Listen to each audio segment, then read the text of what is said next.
10 spot today we have Chinnamasta. Chinnamasta is a Hindu and Buddhist goddess of self-sacrifice and sexual restraint. Her name literally means she whose head is severed, so these next couple stories probably won't be all that surprising. There is one legend that claims that she, along with other gods and goddesses, were searching the ocean for an immortality elixir. Apparently she drank the demon's portion of the potion and then decapitated herself in order to prevent them from ever reclaiming it. The other legend says that her and her attendants were bathing for too long one day, which led to them being extremely hungry. Instead of doing literally anything else, like the goddess of self-sacrifice that she is, she decapitated herself so that they could drink her blood. Definitely weird, but I appreciate the sentiment. Chinnamasta is depicted holding her own severed head in her hand with 3 spurts of blood coming out of her neck.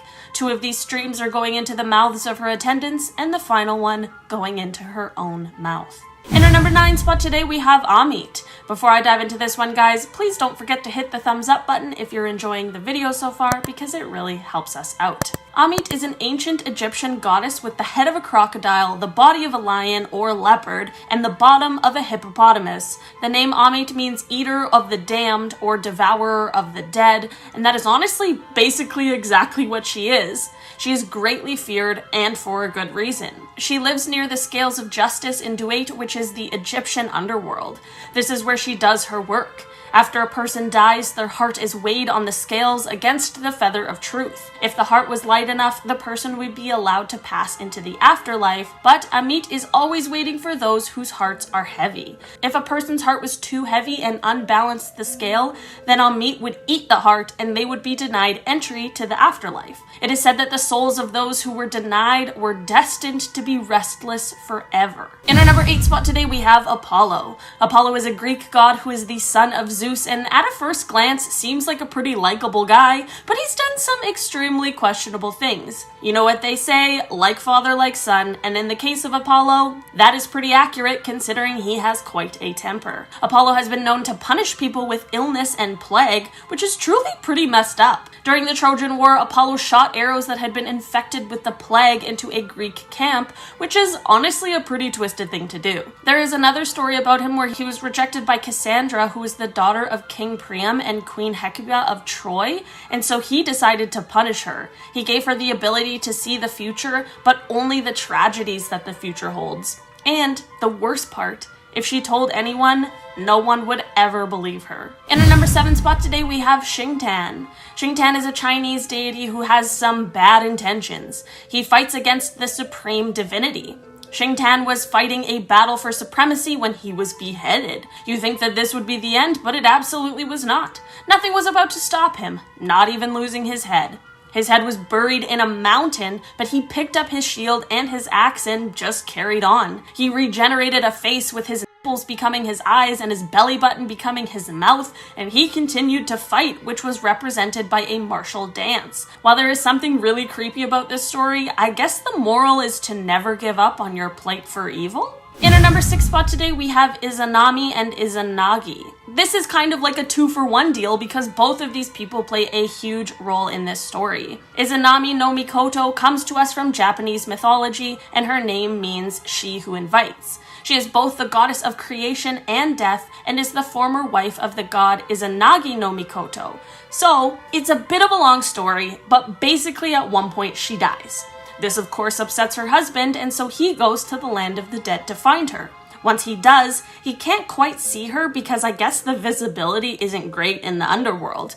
He then goes to take her home with him, but she says she can't leave because she has already eaten the food of the underworld, which has made her one with the dead. Later, when she's sleeping, he takes a torch up to her face and sees that she is no longer beautiful, but has rotting flesh with maggots like a zombie. That zombie part isn't in the story, but it's just how I imagine it. After this, he runs the heck away because she woke up and is trying to chase him down. He ends up making it all the way to the entrance to the world of the dead, and he pushes a huge boulder in front of it that now separates the world of the dead from the world of the living, but it also sadly separates him from his wife. Of course, she is mad at everything that just happened, even though she was acting pretty weird and is also dead. So she swears that she will kill 1,000 living people every day because he left her there. And to this, he replies that he will offer 1,500. In our number 5 spot spot today we have Huitzilopochtli. Huitzilopochtli is a god in the Aztec religion, and he is the god of the sun, but also of war and human sacrifice. His origin story is a pretty wild one. So, his mother is Coatlicue, who is very important. She already had other fully grown children when she was impregnated with him. Her grown children were the female deity Coalxauhqui and her 400 brothers. All these children were really mad at how their mother became pregnant again, and they began conspiring to kill her, which is just nuts. This is when Huitzilopochtli burst from his mother's womb in full armor, and he was also fully grown. He knew about the conspiring, and he fought his brothers and sisters literally right after being born. He then beheaded his sister and threw her body off the mountaintop, which is kinda messed up. After this, he chased his brothers around and they became scattered all throughout the sky. This is why he is seen as the sun, his sister the moon, and his brothers are the stars. In our number 4 spot today, we have Loki. Loki is a Nordic god and is quite the little trickster, as he basically devised his way into becoming a deity.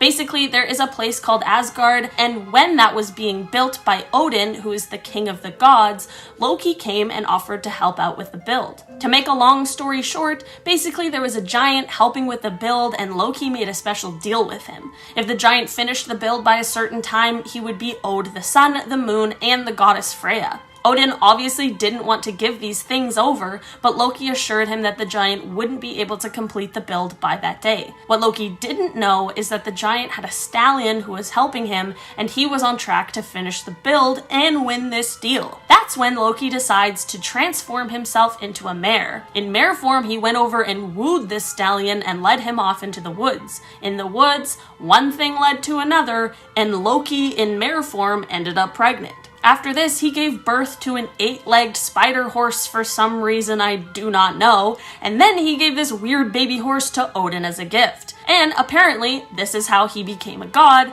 but also this led to the giant being killed by Thor. So this story is both weird and pretty messed up. In our number 3 spot today, we have Hel. Based on her name, this might not be surprising, but Hel is the Viking goddess of the underworld. She is the daughter of Loki and a giantess. She was the person in charge of those who died either from illness or from old age, as there were other gods who would be in charge if they passed away under other circumstances. Hel is depicted as very greedy, and she is a demigod with half her body dead and the other half alive. It is said that when she was born, disease also came into the world, which honestly would be such a terrible legacy to hold. She is known for going through towns and killing everyone, or sparing just a few, and that all depends on whether she goes through the town with a broom or a rake. In our number 2 spot today, we have Kali.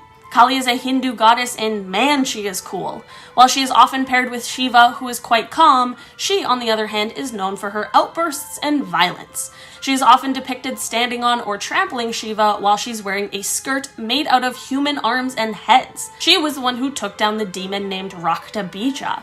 I know I said that wrong, but I couldn't find a pronunciation on the internet, so I just sounded it out. This demon was incredibly hard for humans to defeat because if he was wounded, he would be able to regenerate from one single drop of his own blood, so Kali was called in to help, and man, she did exactly what she needed to do. Kali drank the demon's blood and then ruined his body and all of the clones, which in the end took him out for good. To celebrate her big win, she danced around trampling over the dead bodies, and you guessed it, Shiva too. In our number 1 spot today, we have Cronus. Cronus is the son of the god Kronos and the goddess Gaia, and to describe Cronus as a problem child would be explaining it lightly, but a lot of that has to do with his father.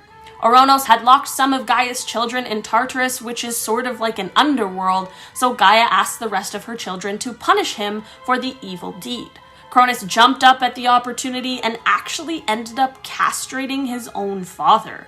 After this, the rest of Gaia's children were freed, but Cronus decided to re-imprison them again, and then he proceeded to take his father's throne and marry his own sister. Because of this, his mother was absolutely rattled, and she predicted that he would end up being overthrown by one of his own children. This led Cronus to eat all of his own children as they were born, so that he could stop that from happening, which I guess is one way to do it. Luckily, his wife and mother hid one of these babies away, who ended up being Zeus. Starting off this list in our number 10 spot, we have Pharaoh. Pharaoh comes from Maori mythology, and he is the lord of darkness and the embodiment of all evil. He of course needs a home to match his dark persona, so he resides in the underworld. He is responsible for all illness of people, and some tribes believe that when people die, they descend into the underworld where Pharaoh eats them, and for each body he consumes, he gains more strength, and eventually he may grow powerful enough to break free from the underworld. If he is able to do this, then he will be able to come to the surface and devour everyone and everything. This is why the people who followed this mythology believed so strongly in cremation, because he cannot gain strength from ashes. Pharaoh lives in what is called the House of Death, and it is a dark, creepy cave that preserves all things evil like black magic and the personifications of illness and disease. I don't know about you guys, but I hope Pharaoh stays in his little cave safe and sound in the underworld, because I don't want any part of that. In our number 9 spot today we have Zeus. Zeus is one of the most famous gods from Greek mythology and is well known as the god of thunder and the sky. First of all, Zeus had to defeat and overthrow his own father, but this isn't even close to the worst thing he did. It is well known that Zeus was all about what we'll call love and loving, as he fathered a ton of kids, but what is less talked about is how often he was the only one in the relationship who was a consenting person. I can't really give too much detail about this, but the story of him and Europa is pretty horrifying. Like, she was just a princess playing on a beach and Zeus saw her and fell in love with her, and instead of doing literally anything else, he just took what he wanted. To do this, he disguised himself as a bull, and when she pet him and climbed on his back, he took her off somewhere where he could be his little creepy self. This is just one example, and of course it was always written off as him seducing these women. Another famous instance was when he appeared to Princess Leda as a swan and seduced her,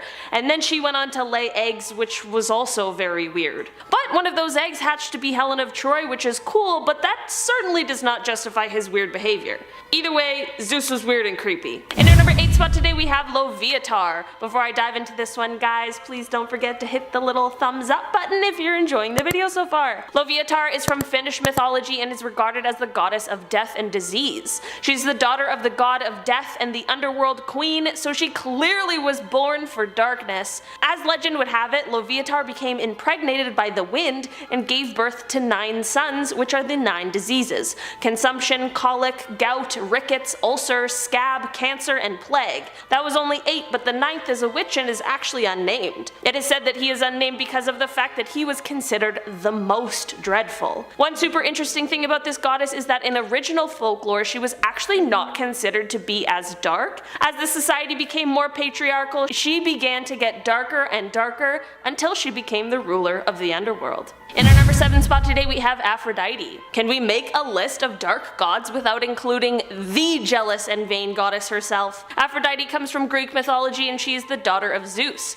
Zeus was worried about her and was being a weird overprotective parent, so he forced her into marrying Hephaestus even though she did not want to. He was also Zeus's child but was broody and not so good looking, and he made weapons for the gods. Aphrodite was certainly not pleased, as I'm sure many of us would be if we were also forced into marriage, but she decided that she was just gonna be unfaithful. The real craziness comes when Hippolytus worshipped Artemis rather than Aphrodite, and like the vain goddess that she is, she decided to place a curse on his mother so that she would fall in love with her son. Of course, Hippolytus was like, that's weird, and didn't want his own mother, so this caused his mother to take her own life. And she left a note claiming that her son had taken advantage of her, which is double crazy and horrifying. Because of this, Hippolytus' father sent him off to death by sea, so yeah, it was honestly pretty messed up that Aphrodite did that. In our number 6 spot today we have Lilith. Lilith is a demon goddess who appears a lot in mythology. Her dark origins start in Sumerian and Babylonian demonology, and she is the picture of the beautiful maiden with a dark spirit. Legend says once she chose a lover, she would never let him go and would give nothing in return. Some people believe that Lilith was actually the first wife of Adam and that the two were created equal, but Adam didn't like that she wasn't obedient to him, so he abandoned her, and this is when God made Eve. This is what is rumored to have turned Lilith into a snake, which then tempted Eve into the apple. After Adam and Eve were then banished from the Garden of Eden, Lilith turned into a demon goddess and vowed to get her revenge on all men. In our number 5 spot today we have Hanbi. Hanbi is a deity that comes from Sumerian and a Akkadian mythology, and honestly just Mesopotamian mythology in general. He is a god that isn't as well known, as there's only a small amount of mythology surrounding him that has survived. Here's the dark thing about him though. He was literally the god of evil and of all evil forces. I feel like even with that small amount of information we have about him, that truthfully is enough to know he did some pretty dark things. Hanbi was considered the king of the underworld, and he fathered two sons. One named Pazuzu, who was also a demonic god and who was in control of the west and southwest winds, which would bring famine in the dry season and horrible storms in the rainy season, and another son named Humbaba, who was a demon god and protector of the cedar forest. All three of these demon gods weren't necessarily inherently bad, as demon in those times actually meant spirit rather than the evil connotation it has now, but it was certainly dependent on context, as they most definitely had the capacity for evil. In our number 4 spot today we have Apophis. Apophis was an evil god that comes to us from ancient Egyptian mythology, and he is said to be the god and demon of darkness, destruction, chaos, and evil. It was believed that he was the god who would cause catastrophic and unexplainable happenings like earthquakes and solar eclipses, and he had an entire army of demons at his disposal. In both part 1 of this video and most of the other gods on today's list, the gods who were dark were still worshipped because they weren't considered entirely bad, but Apophis is not like that. He was not worshipped and was only feared as he was considered all-powerful. He was depicted as a huge serpent, and it was thought that no matter how many times he was fought, he could never truly be defeated. He was known to eat the souls of both the living and the dead, so it was common practice for those being buried to have a spell buried with them so as to protect them from him. In our number 3 spot today we have Set. Set is a deity that comes to us from ancient Egyptian religion, and man, people really did not like him. Before people started to hate him, he was the god of foreigners, but after Egypt's conquest by different foreign nations, Set now became associated with oppressors. In the Osiris myth, which is the most important story in Egyptian mythology, Set is seen as an illegitimate leader, as he actually killed his own brother Osiris. He had to chop his body up into pieces as well to try and ensure that he never came back to life. It was after this that Osiris' wife Isis was able to reassemble her husband's corpse and bring him back to life with the help of another goddess. Unfortunately, she couldn't bring him back forever, but it was enough time to conceive their son, Horus. This is ancient mythology, so I won't dive into why that is weird to me. Horus of course made it his life mission to avenge his father, and there are many ancient myths about their battles. In our number 2 spot today we have GUAYOTA. GUAYOTA is a deity that comes from the Guanche mythology of Tenerife. He is actually the primary dark god in this mythology and plays a very integral role in the story. He is represented as a black dog and also always has other black dogs around him that were actually demons. According to the legend, he lived inside the Teta volcano as it was a gateway to the underworld. At some point, GUAYOTA actually kidnapped Majek, who is the god of the sun, and shut them up in the volcano so as to throw the world into darkness. After humans prayed to their supreme god, he went and saved Majek and locked GUAYOTA up instead inside of the volcano. Holy Jesus Christ. I think it's safe to say that a god who steals the sun and locks it away definitely needs to be hidden away inside of a volcano. In our number 1 spot today we have Lamashtu. Lamashtu is a goddess who comes from Mesopotamian mythology, and she certainly is terrible. Her name means she who erases, and this is because she would prey on women during childbirth and wait for them to be breastfeeding their new baby so she could kidnap the newborn and eat its flesh. I honestly don't know if it gets any darker than that. She was also known to disturb sleep and cause nightmares as one of her less worse qualities, but she would also be known to harm the environment, bound the muscle of men, and would bring sickness and disease. Mothers who were expecting children would wear an amulet that depicted her in order to protect their pregnancy from her. Sometimes people would even leave offerings to keep her appeased, which would always be small feminine objects. Remember when we talked about Pazuzu, who was the son of Hanbi? Well, despite his evil doings, he actually would also be summoned by women to protect them from evil. Lamashtu, and Pazuzu was her one weakness. Pazuzu protected them either because he felt bad for the expectant mothers, or because he simply just really hated her, but either way, at least he was there to help instead of harm. There were some cultures where she was regarded as a guardian, but I'm sure they didn't hear the eating babies story, or else I feel like they would have changed their minds about that one. Starting off this list in our number 10 spot, we have Dionysus. Compared to some of the other gods we've talked about in other parts of this list, Dionysus is one of the more chill and relaxed gods in comparison. He is the god of quite a few things, as he is the god of the grape harvest, winemaking and wine, of fertility, orchards, fruit, vegetation, insanity, ritual badness, religious ecstasy, festivity, and theater. Although he is regarded as a pretty low-key and less petty god, he is still a god that comes from Greek mythology, which certainly means that he's done at least a few dark things in his day. To start off with, let's talk about King Lycurgus of Thrace. Now this story changes a bit depending on which source you get it from, but basically to sum it all up, when this king refused to worship Dionysus and began to imprison those who did, he of course decided to punish the king. To get his revenge, he drove the king so mad and made him believe his own family were grapevines, which he ended up chopping up. So that's a little far. And if that wasn't enough, let's talk about one more story quickly, and that has to do with Pentheus, who is the king of Thebes. One of the first things he did upon becoming king was banning the worship of Dionysus, which we now know is something that this god really doesn't like. For this, Dionysus had his followers thrown into a frenzy where they tore the king apart limb by limb, and one of the people in this frenzy was the king's own mother. So again, we took this one just a little too far. In our number 9 spot today we have Khonsu. Khonsu is a god who comes to us from ancient Egypt as the god of the moon. His name means traveler, and it is believed that this was meant to symbolize the perceived traveling of the moon in the sky, which we now know it doesn't do.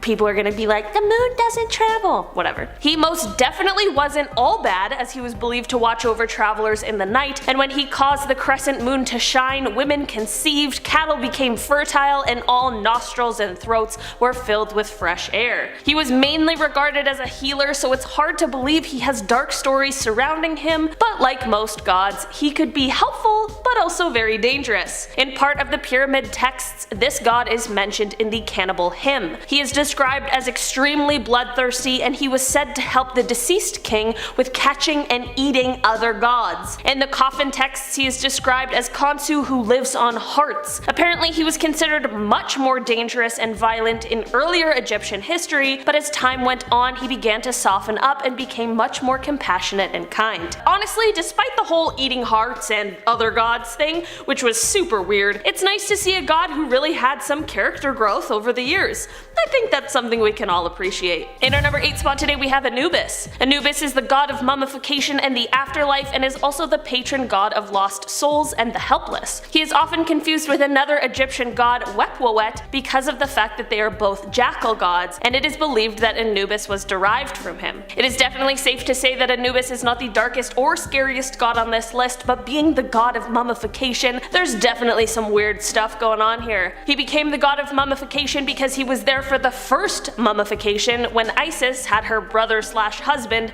Osiris embalmed. The weird thing though is that Anubis likes to keep little trophies of the embalmed people, which gives off major serial killer energy. After Osiris was slain by Set, which we talked about in part 2, Set offered Osiris's organs to Anubis. This kicked off his super strange collection of mummified body parts. Imagine explaining that to your guests while hosting a dinner party. In our number 7 spot today we have Pararug. I might have said that horribly wrong. Pararug is one god on this list that doesn't have a lot of information on what he looked like, which leads many to believe he may have taken a spirit form rather than a human or animal form. He comes to us from Slavic mythology and is said to be a dark and mysterious deity, and is usually described as evil, which is never a good sign. He is the god of quarreling, fighting, hate, jealousy, and really all the most ugly human emotions. He is said to bring negativity to people and make them hate each other. Basically, any sort of discord between two people is thought to be the work of him. Unfortunately, not a lot of myths surrounding him have survived over time, so we don't really have any particular stories involving him, but I believe the thought that he just brings discord and fighting and negativity in general is a perfect reason to be on today's list. Next time you're in a fight with someone you love, just remember that maybe it's not really you in the situation, but instead the work of Pararug. In our number 6 spot today we have Sekhmet. Sekhmet is one of the oldest known Egyptian deities, and she could either either be known as the Lady of Terror or the Lady of Life, depending on which side of hers you were on. Her name means power, and she has the ability to control diseases. She had the ability to protect those she cared for from diseases, but also held the power to spread pestilence and disease or plagues to those she didn't. She had the title of patron of physicians and healers, and her priests became widely regarded as skilled doctors. So, while she certainly wasn't all bad and definitely helped many people stay healthy and happy, she also could and did punish people with some of the most horrible illnesses, and that is something I'd never wish on anyone. Probably for the best to just stay on her good side. In our number 5 spot today we have Hades. Before I dive into this one, guys, please don't forget to hit the little thumbs up button if you're enjoying the video so far. I can't believe we've made it to part 3 of this video without talking about Hades, but here we finally are. Hades is the king of the underworld and the god of the dead, and I'm not sure if it gets any darker than that. It was believed that just by speaking his name he would have the power to bring you to the underworld, so people tried to avoid his name like it was Voldemort. Hades was sure to never let any souls that entered the underworld escape, and he would punish anyone who tried,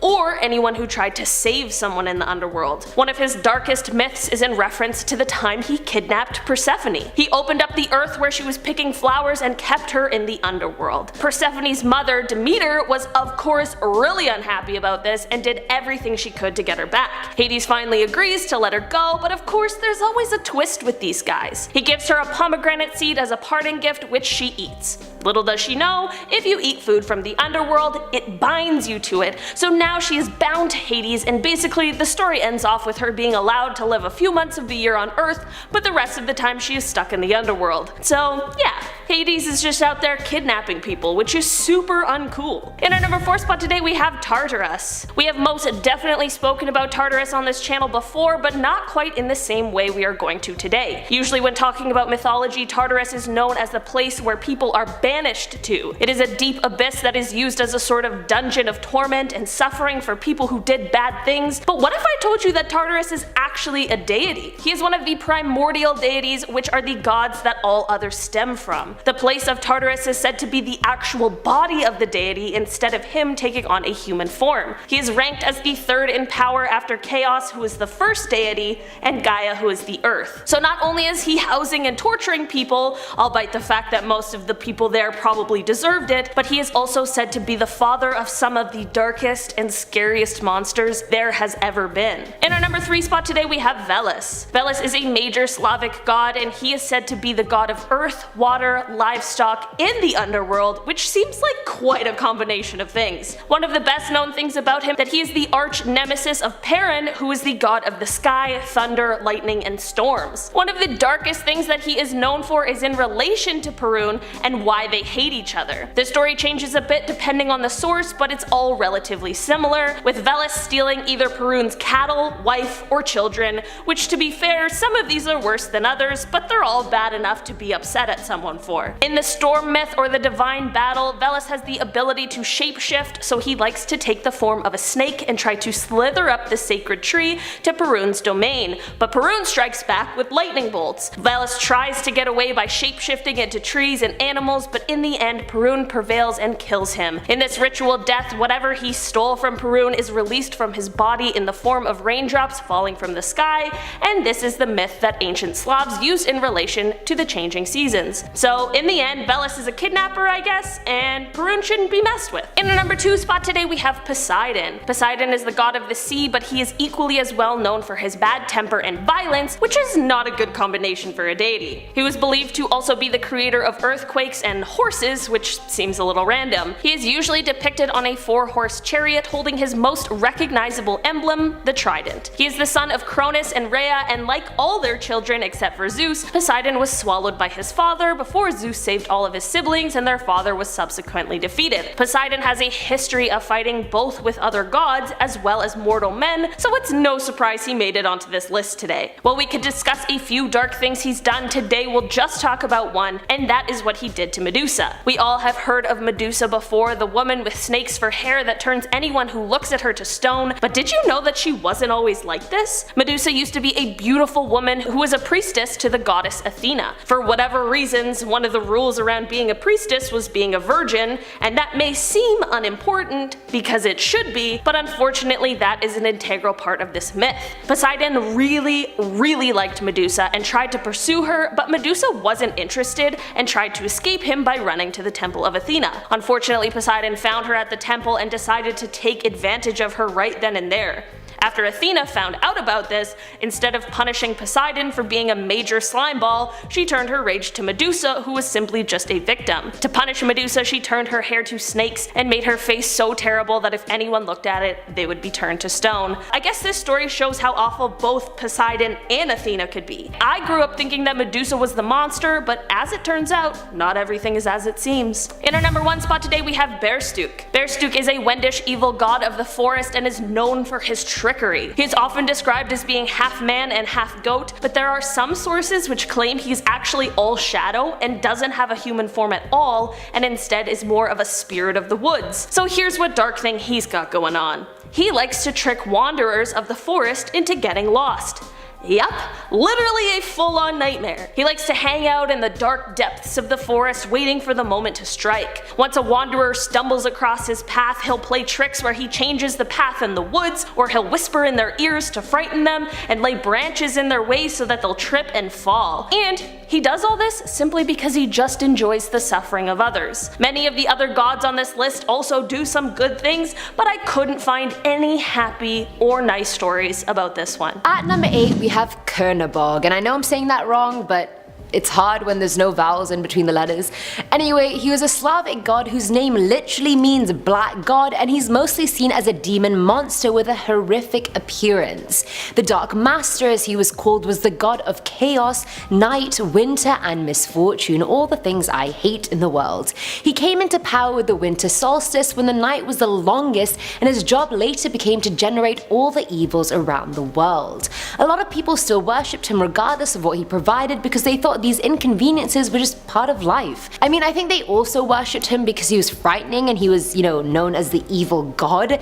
He was the dark evil counterpart of the good deity Belobog, the white god who was in charge of the sun and light. There's not a lot of information about him, so it's hard to say much about him even looks wise. There's no descriptions anywhere, but I kind of let my imagination run wild with that one, and that was a mistake. Now at number 6 is Aphrodite. Surprisingly, when I learned about her in school, I never saw her as a scary god. I just thought she was sweet. I mean, hello, she's the goddess of beauty, love, and sexuality. There's nothing really scary about that. I mean, no, love can be scary. That is a thing. Let's be warned. Now her origins are a bit contested. According to Homer's Iliad, she's Zeus and Dion's daughter, but other sources say she came from Cronus castrating Uranus and throwing his genitals into the sea. And then, she came from the sea. From his genitals. She made Zeus hella worried with her sexual freedom, so he tried to tame her a bit by making her marry Hephaestus. Sadly, Hephaestus was ugly as hell, so our girl was not happy about it, so she cheated on him quite a bit. She happily rewarded those who honored her, but her vanity made her viciously cruel to those who didn't. There was an incident where the women on the island of Lemnos refused to sacrifice to her, so she cursed them with a major body odor so their husbands would never have sex with them again. In the tragedy Hippolytus only worships the god of virginity, and Aphrodite is furious at this, so she makes his stepmom Freyda fall in love with him knowing he'll reject her. After she gets rejected, she commits suicide, claiming Hippolytus tried to rape her, and of course her husband banishes Hippolytus and prays Poseidon kills him. And he does. Plot twist. Coming in at number 5 is Menhit. She was a Nubian war goddess in Egyptian mythology, and her name literally means she who massacres, the slaughterer, and the one who sacrifices. She had aggression and murdery tendencies, which just isn't ideal. Looks wise, she has the head of a lion, so she also possesses all the hunting methods and aggressiveness of an actual lioness. In times of conflict, she would actually advance in front of the Egyptian army and cut down their opponents. And honestly, I don't want to mess with a goddess who is fiercer than an entire army. My odds would just be very low against her. She was also shown as the wife of other war gods like Anhur and Menthu, so this woman can hold her own and then some. I'd like to have her on my side for things, honestly. It's always good to have a Nubian war goddess on your side in times of peril, you know, like when your debit card gets rejected trying to buy pizza. Massive issue. Need mention for that. At number 4 is Inanna or Ishtar. She was an ancient Mesopotamian goddess who was known for war, desire, justice, beauty, sex, etc. She was actually known as the Queen of Heaven and was married to the god Dumuzid. The thing about her, she's not only horrible to her lovers, she was a snake to all the other gods as well. She was known for taking over the domains of other gods, she stole Mes, which is all the good and bad of civilization, from the god of wisdom. And surely the god of wisdom can be trusted with that, but no, not according to Inanna. Now let's explore her sexual encounters. While sleeping under a poplar tree, she got by a gardener, and in a fit of uncontrollable rage she turned all the rivers in the world to blood. She covered the planet with storms and spread disease throughout the populations. She eventually found the man and killed him, but not before making hell on earth. One of her previous lovers was an Alaloo bird whose wings she broke, another was a horse who she consigned to being whipped, one was a gardener who she turned into a dwarf, I don't even know why. She's just not on good terms with any ex really. Even when she got killed in the underworld, she sacrificed her husband in exchange for her so she could live again. Why, you may ask? Because she thought he didn't mourn her enough when she died the first time. A woman scorned is bad enough, but a goddess scorned? Forget about it. Down to the underworld you go. Filling our number 3 slot is Adro, and he is very interesting, and I'm not just saying that because I'm hosting this video, it's true. He's the god of the Lugbara people in Central Africa, and Adro is one part of a supreme god, the evil part, whereas Adroa is the good part of the god. Where Adroa is the god in the sky, Adro is the god on earth. Since both of them make a whole, they each have half bodies, so one arm, one eye, one ear, you get the gist. Adroa is tall, white, almost translucent, whereas Adro is short and coal black. He was the only god that could come into contact with humans despite being invisible most of the time. He can appear in any form, he can even appear as Adroa if he wanted to. He possesses women, making them do bad things, he causes death and illness, and he abducts people and feasts on them in front of one another. Imagine watching someone get eaten knowing that's gonna be you in like 5 minutes. His children are called the Adroanzi, and they're basically spirits who guard the dead, and they pretty much look like snakes. They follow people at night, and if you look back and manage to look at one, it'll kill you instantly. So not only is Adro not to be messed with, his kids will screw you up as well. This man has an army. Now at number 2 is Apep. He was the Egyptian god of chaos. Since Ra was the god of light and truth, Apep was his biggest enemy. He's always been depicted looks-wise as a giant serpent said to be 16 yards long and have a head made of flint, and because of this appearance, he was often called the serpent from the Nile. Apep wasn't just born like all the other gods, he actually came to be from Ra's umbilical cord, so really his creation was one of the consequences of Ra's birth. He was part of the underworld and would lurk before dawn just waiting for Ra or trying to get him. Other sources claim Apep wasn't from the underworld at all, he was just trapped there by Ra, or that he was imprisoned there for being evil. His one only aim in life is to engulf the world in the utmost darkness by killing and eating Ra and every single sun-related deity. So we have a revenge-thirsty snake god on our hands that will stop at nothing to destroy the god that's bringing light and truth to our lives. Gotta love drama.